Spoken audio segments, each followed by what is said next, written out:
Buckle up, folks, because the FBI just fired a seasoned insider after Director Kash Patel exploded in rage over headlines about him using an agency jet for what amounted to a romantic getaway.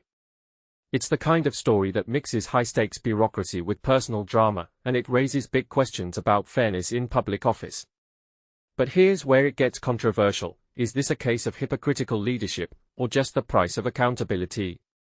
Let's dive into the details and unpack what happened, step by step, so everyone can follow along, even if you're new to the twists and turns of federal agency politics.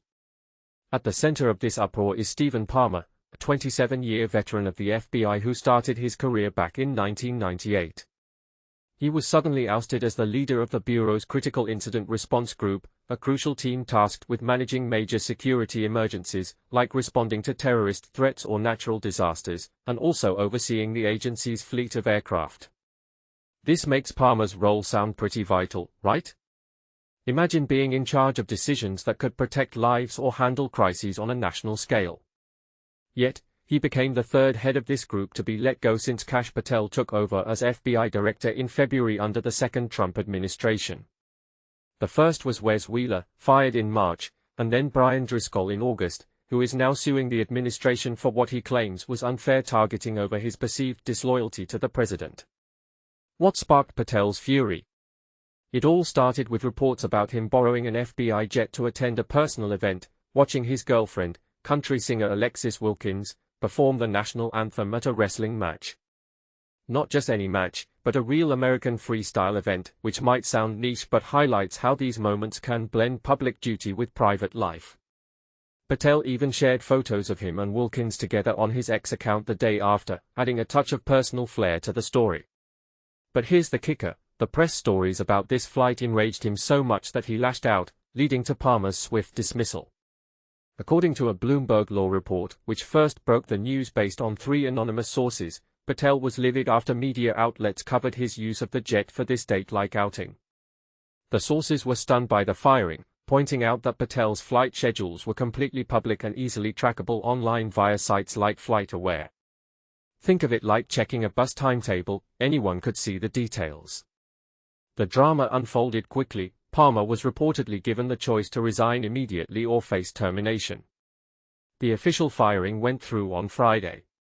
Public records show the jet, registered as N708JH, landed near Penn State on October 25 for the event, then whisked Patel to Nashville afterward.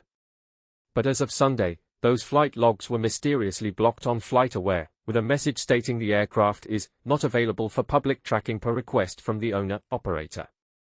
It's like erasing the trail after the fact, which only fuels more speculation. Patel hasn't personally responded to Bloomberg's coverage of Palmer's dismissal. Instead, his spokesperson, Ben Williamson, jumped in with a lengthy X post defending the director. Williamson dismissed the criticism as disingenuous and dumb, essentially calling it bad faith nitpicking, and emphasized that Patel follows government rules by reimbursing for the travel. He also claimed Patel has drastically cut back on personal trips compared to past directors like Chris Wray and James Comey. He's allowed to take personal time on occasion to see family, friends, or his longtime girlfriend, Williamson argued, painting it as a reasonable perk for a high-pressure job. And this is the part most people miss. Patel himself was once a vocal critic of such practices. Back when Wray was director, Patel slammed him on social media, labeling him a #government gangster for allegedly abusing taxpayer funds on personal jet flights while the FBI faced scrutiny. Patel accused Wray of jetting off and evading responsibility for the agency's challenges. Fast forward to now, and Patel is in the driver's seat, facing similar accusations. Talk about a 180-degree turn. Does this make him a hypocrite, or is it just evolution in how he views the rules? The Daily Beast highlighted this irony, showing how Patel's past tweets now circle back to haunt his own actions. Adding another layer to the Patel spotlight is Kyle Seraphin, a former FBI agent turned outspoken critic. He's become a real thorn in the side of the Trump administration through his podcast, where he savagely dissects current FBI leadership.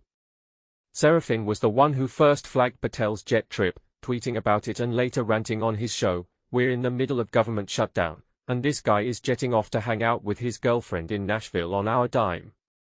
To put this in perspective, A government shutdown means non-essential federal workers are furloughed, services are scaled back, and the economy takes a hit. It's like hitting pause on parts of the country.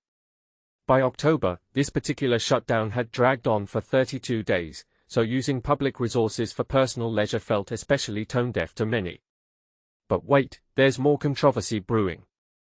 Patel is also under fire from a defense lawyer in Michigan over claims he made on Friday about thwarting a potential Halloween terror attack. He alleged that 5 young men, aged 16 to 20, all U.S. citizens and gamers, were arrested for plotting such an event. However, Amir Makled, the lawyer representing one of them, strongly disputes this after reviewing the case. He told the Associated Press that the FBI director's statements amount to hysteria and fear-mongering, insisting there was no real terror plot underway. "I don't believe that there's anything illegal about any of the activity they were doing," Makled said, framing it as perhaps overblown law enforcement.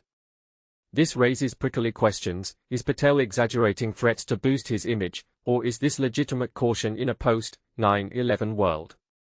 It could spark debates about balancing security with truth in public announcements.